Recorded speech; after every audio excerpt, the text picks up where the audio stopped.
Hello, good morning to everyone, and thank you so much to Dr. Francisco Nacinovic for this invitation. And very glad to participate and to give my contribution to your meeting. Now I share my screen,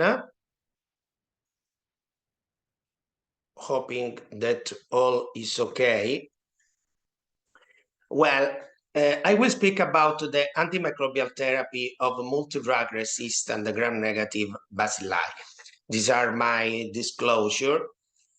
Which is the impact, the clinical impact on mortality of infection caused by carbapenem-resistant gram-negative bacilli? This is a very recent paper that our group published on clinical infectious disease.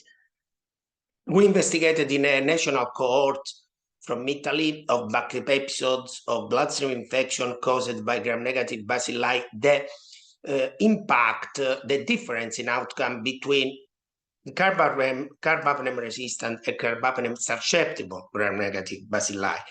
Okay, our cohort included more than 700 episodes of carbapenem susceptible gram-negative bacilli, 304 KPC episodes, 77 MBL, 61 Pseudomonas aeruginosa carbapenem resistant, and more than 100 bloodstream infection caused by Acinetobacter baumannii.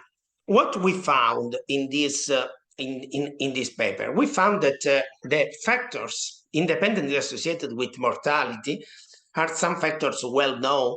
For example, the admission in ICU, the increase in SOFA score, then the severity of underlying condition. The urinary tract was a protective factor, as we know. Urinary tract a source of infection is a protective factor. Usually are infection that have better outcome.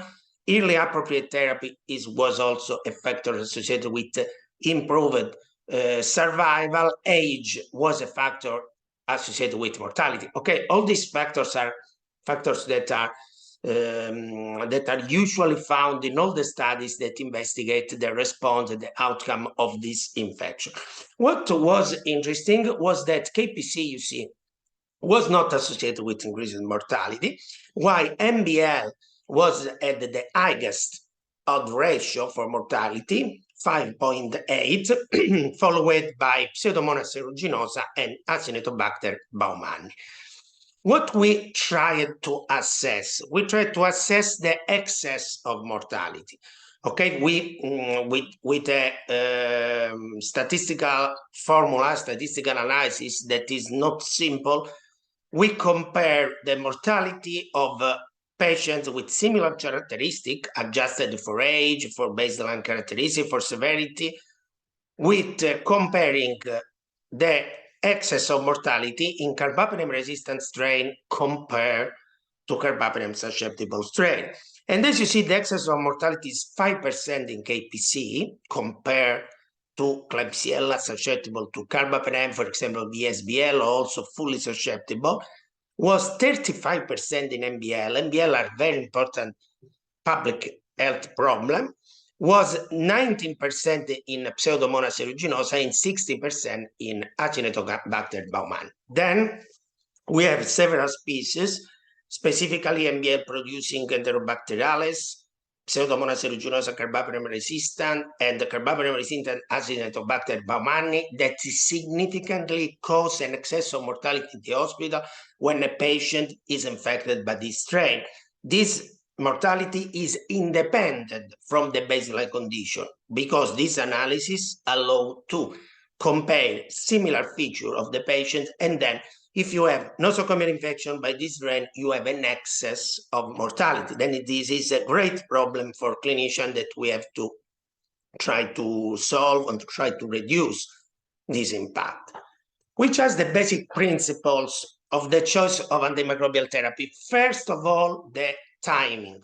Timing is very important. We, in this paper, compare the mortality of KPC bloodstream infection in ICU patients according to the time intercurring between the collection of blood culture and the start of an antimicrobial therapy including at least one drug active against KPC. Okay, we define this therapy appropriate antibiotic therapy. Is not simple to define appropriate antibiotic therapy. This is not probably the best definition, but we tried to analyze what we have, and we compare the time from the collection of blood culture with at least one drug active against the isolated strain. And as you see, if you give an appropriate therapy within 24 hours, mortality in ICU patients is less than 30%.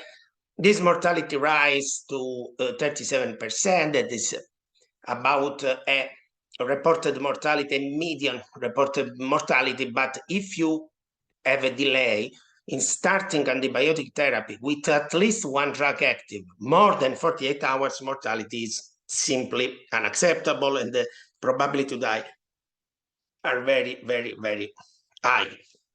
And when we analyze the factors independently associated with 30-day mortality, a Cox regression analysis, we found that each 24-hour increment of time from blood culture collection to appropriate therapy was a factor independently associated with poor outcome. Then we have to start empirically the therapy in patients at risk early, or we have to use new microbiological techniques. You have to study colonization. We have to have a good microlab to support the clinical decision. Because if we wait the time of traditional microbiology and we wait for the identification and the antibiogram with a standard time we have the risk to arrive late and the patient can die. For example, this is a score that has been validated in patients with bacteremia by KPC, rectal carriers of KPC. If you have a patient that is rectal carriers with colonized by KPC in the stool, and for example, you have admission to ICU, invasive abdominal procedures, chemoradiotherapy, or colonization outside, besides stool, you can calculate this score. If this score is more than 5, you can start empirically initially the antimicrobial therapy. And then you can de-escalate the antimicrobial therapy if the strain isolated from the culture is sensitive to antibiotic. Which is the perfect choice? There is no one choice. Okay, we have a different epidemiology in different countries, in different hospitals, also in different worlds. For example, this is my hospital. We are a peculiar feature in Italy because we have a lot of metallo-beta-lactamase, a lot of NDM, VIM, but we have also KPC, we have Acinetobacter. I didn't mention also the other multi-drug resistant strain, but as you see with this epidemiology, there is no one protocol of empirical antimicrobial therapy because, as you know, there are drugs that are active against KPC, drugs that are not active against NDM and active against KPC, or OXA48. Then there is a really problem for clinicians when they have to decide which is the better early antimicrobial therapy in patients hospitalized. And what we can do, we can study the colonization. I think that is very important. We performed a study by using the PCR detection of mechanism of resistance in the stool of all the patients for 2 years hospitalized in our hospital. And this data refer to 1 year of surveillance. You see that we identified a lot of patients rectal carrier at the time of hospitalization or rectal carriers during hospitalization. We identified the 3 groups: NDM group, VIM group, KPC group. OXA48 were very few cases. And the risk of bacteremia was different in patients with different colonization, was higher for NDM, double than KPC. This difference was statistically significant, was very low. This is a mistake, is VIM, with just 2.6 for VIM-produced colonized patients. Which is the explanation of this difference? Probably the explanation is in this in this cartoon, for example, we have a clone of Klebsiella sequence type 147 that while KPC belong to sequence type 512. Which is the difference? The difference is that the clone ST147 is a high-risk clone that causes endemic infection and outbreak all around the world. Also in the south of America, there is the report of outbreaks caused by Klebsiella, caused by this sequence type. And if the NDM is on this sequence type, probably is a factor related to the virulence and to the possibility of these strains to colonize more easily the patients and to survive also in the hospital setting. Then it's important not just to see the mechanism of resistance, but also to see the clone of Klebsiella that enter in your hospital, in your region, in your area. For example, we have a great problem with NDM, and this is what happened. New drugs compared to old drugs. This is the dilemma. Today we have a lot of new drugs, very few drugs. Specifically, the more used is colistin. Colistin is still a good choice. It was the only choice that we had just until 2-3 years ago, and we all used colistin. Colistin, I remember, was an antibiotic that was released in the market in the 50-60 of the past century and was not used because of the toxic profile. Okay, when the carbapenem resistant strain emerged all around the world, it became the only available possibility to treat this case. But the problem of colistin is present in this slide. You see, this is the line of efficacy and toxicity. This is the dosage that we usually use in critical patients with infection and when we decide to use colistin. You see that the efficacy and toxicity curves are very close, and then the possibility to use this drug is limited by the fact that you have to use high dosage to be effective, and these high dosage are usually toxic. Okay, the toxicity is primarily renal toxicity, nephrotoxicity.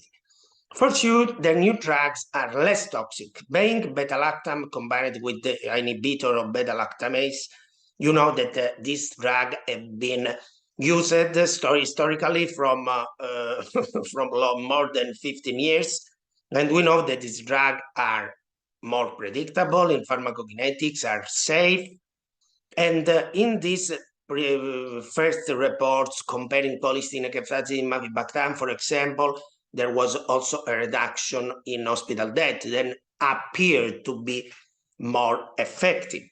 We performed as the Italian Society of Infectious Disease, I'm the secretary of the society, we released a guideline with a study, systematic review at the grade method to assess the role of new drugs. You see that for CRE infection, we have 2 randomized clinical trials published and 15 observational studies.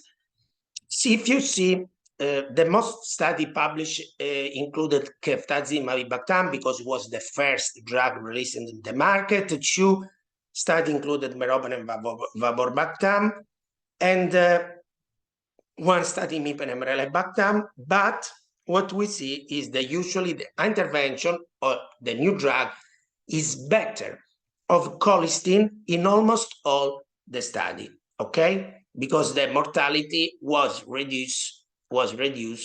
There are some difference in the outcome. In some cases, clinical cure, then is higher in the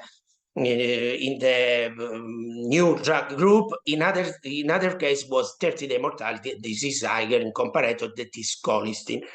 Then we released some recommendation to, and this is the graphic presentation of this difference. Clinical success, better group ceftazidime avibactam, mortality reduced in the group of ceftazine avibactam. This is what the literature present.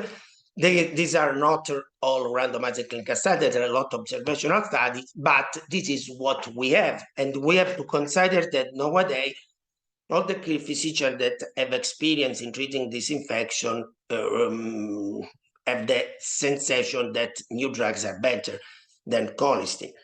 But we have problems of resistance also with the new drugs. This is a strain that we isolate in one case that were initially susceptible to ceftazine avibactam.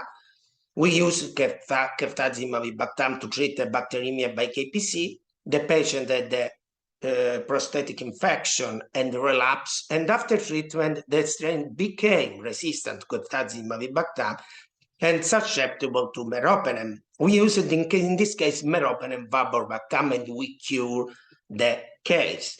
This phenomenon of the changing susceptibility is well reported in the literature. Okay, this is the strain original. In this study, ceftazine avibactam susceptible, meropenem resistant, and the strain mutated that is related to some mutation to some clone of KPC3 Klebsiella, and you see that is meropenem vaborbactam, meropenem susceptible, and ceftazine avibactam resistant. Which are the mutations in Italy? The most common is this one, D179, and this is the mutation more common in the variants of KPC3 Klebsiella, but there are several mutations. You see that if you expose in this study this mutation, these mutants to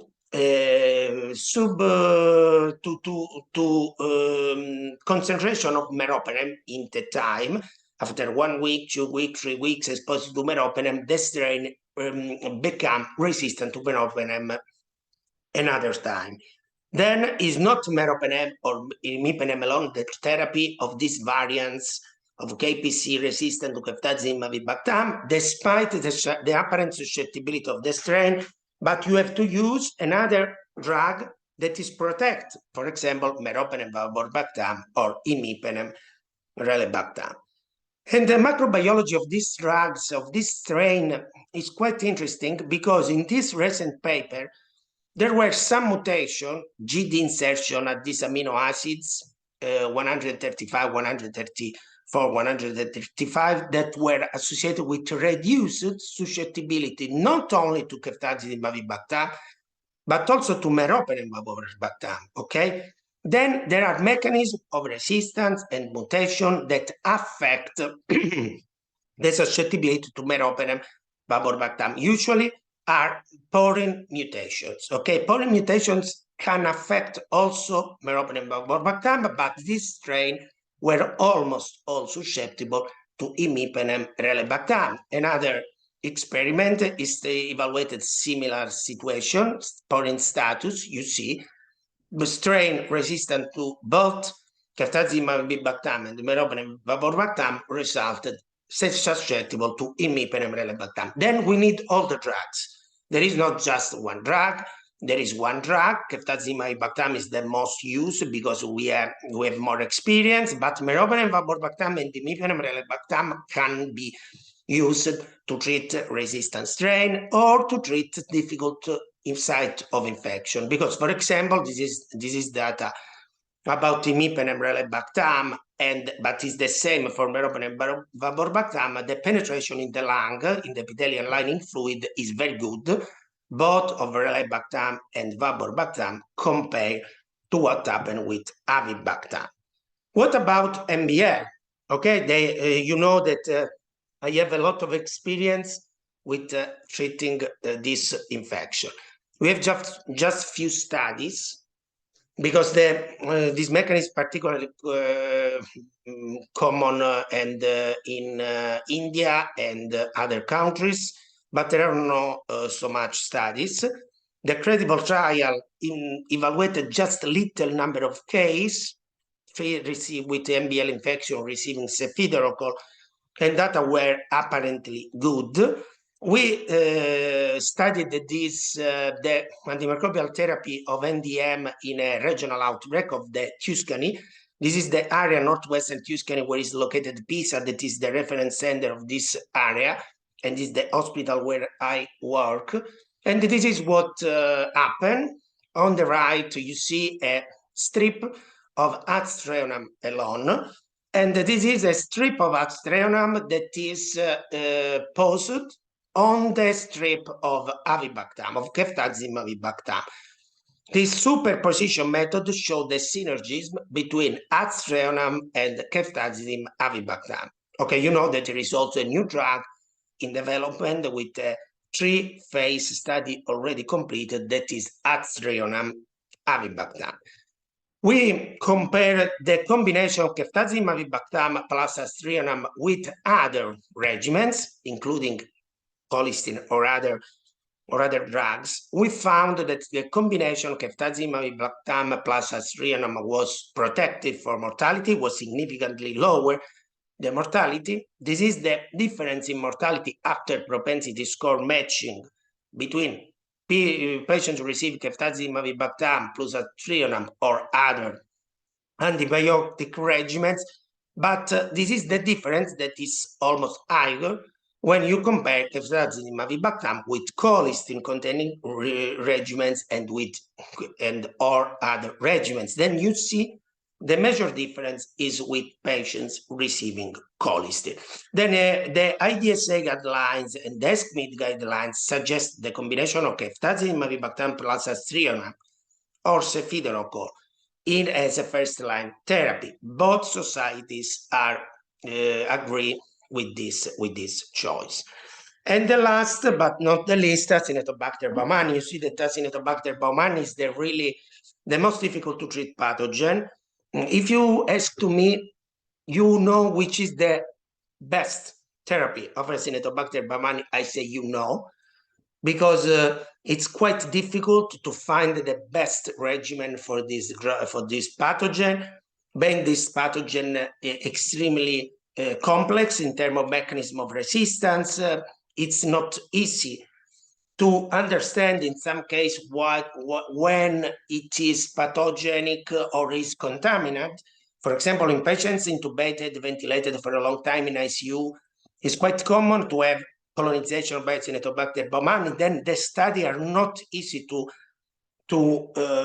analyze. Anyway, you see that from the meta-analysis available, colistin is the most common drug use. Colistin is usually compared with other drugs, sulbactam, for example, tigecycline, other regimens. Which is the evidence for the treatment of Acinetobacter baumannii? The problem is that the majority of the study publish compare colistin alone, colistin plus another drug that is meropenem or rifampin or ampicillin subactam. And usually this drug fail to show a superiority of combination compared to the monotherapy. This is the literature available. Then with this literature, we don't know if colistin, we know that colistin alone apparently is the same to combine with other drug. But what we don't know is that which is the best regimen of colistin, which is the best regimen and dosage of ampicillin sulbactam, and which is the role of this new drug, cefiderocol, that you know has a good activity against Acinetobacter baumannii. These are the conclusion of our recommendation, Italian recommendation. We write that there are no convincing data about the optimal antibiotic therapy against carbapenem-resistant Acinetobacter baumannii. And it's very important consultation by specialists in infectious disease, because each patient, each strain may be, according to the MIC, for a single drug, you can decide a regimen or another one. In patients who receive colistin, kidney function should be strictly monitored, and the cefiderocol represents the promising antibiotic option, but future studies are needed, because we have some study for cefiderocol, you know, the credible study that demonstrated an inferiority, for example, of cefiderocol compared to colistin. Cefiderocol for Acinetobacter baumannii can be an option. In bloodstream infection, we found a significant result, good response, and a reduced mortality, but we did not found difference in patients with ventilator-associated pneumonia. VAP remains one of the most difficult to treat infection, especially if it's caused by Acinetobacter baumannii. Probably cefiderocol may be effective if associated with other drug, not alone. For example, ampicillin sulbactam. We know we today use ampicillin sulbactam as backbone of therapy, possibly in higher dosage, more up to 27 grams. Combined with colistin or cefiderocol according to susceptibility, to in vitro susceptibility. Because these are data that we will present in the next ECCMID, we found, for example, 22% of resistance to cefiderocol in Acinetobacter baumannii, then is not ever susceptible, and we are studying the clinical significance of hetero-resistance, the presence of subpopulation resistant in the context of bacterium inoculum. We found that microbiological failure, not difference in terms of 28-day mortality, but difference in terms of microbiological failure. And then we have to understand better. Durlobactam sulbactam is the new drug, really interesting because it's a drug specifically active against Acinetobacter baumannii, and the ATTACK phase 3 trial demonstrate a superiority of this drug compared to colistin. I think that my drug is gone, and then it's very important to start early an appropriate therapy for infection due to gram-negative bacilli multidrug resistant. We have to apply risk stratification, study of colonization if possible, and we have to explore better the role of the newer drug, because newer drugs appear to have a good efficacy and better safety compared to colistin-containing regimen. We have to investigate more. We have to understand which are the perfect combination of the new drugs, which are the setting of use. For example, respiratory infection may be better some drug compared to other ones. And in the future, anything is, I have a positive view because we have new drugs, new antibiotics, and then this problem can be controlled by the new drug. But I remember to all that the best way to reduce the effect of multi-drug resistant infection is the prevention, and then the infection control. If we have a good infection control, we will have less infection caused by multi-drug resistant strain. And thank you so much.